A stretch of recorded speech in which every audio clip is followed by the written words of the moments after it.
గాల్లో తేలినట్టుందే గుండె పేలినట్టుందే అయ్యో ఏందో గట్ల చూస్తాండ్రు.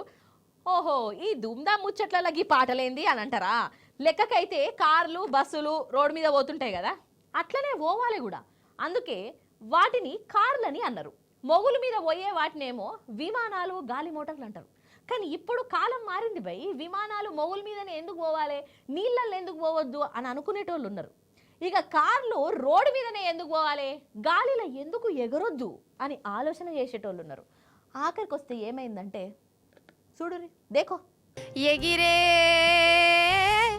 ఎగిరే పైకెగిరే ఏమో పాట ఉండేనే. ఇగో ఈ కారు పోకట చూస్తుంటే గట్లనే అనిపిస్తుంది.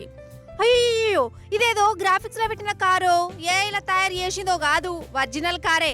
అదే గాలిలో గిర్ర గిర్ర తిరుగుతుంది. కొంపదీసి మా బాలయ్య బాబు గిట్ట నడుపుతుండా ఎట్లా అని కారటం అడుకురి. ఇది ఎగిరే కారే, గాలి మోటార్ లెక్క గాలిని ఎగురుకుంటా పోతుంది.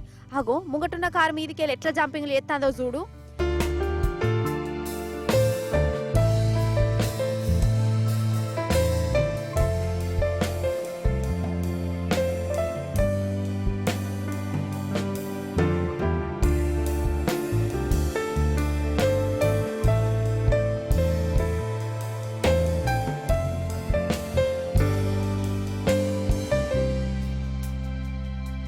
అమెరికా కంపెనీడు ఎగిరే కారు తయారు చేసి టెస్టులు గిస్టులు చేసిండు.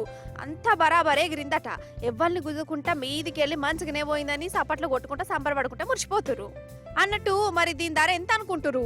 ఇప్పటికైతే 2.5 కోట్ల రూపాయలు చెప్తాన్లట. ఇక బేరాలు గిరాలు ఆరుడు ఏముండది, ఫిక్స్డ్ రేట్లని ఎప్పుకత్తాను లోనర్లు.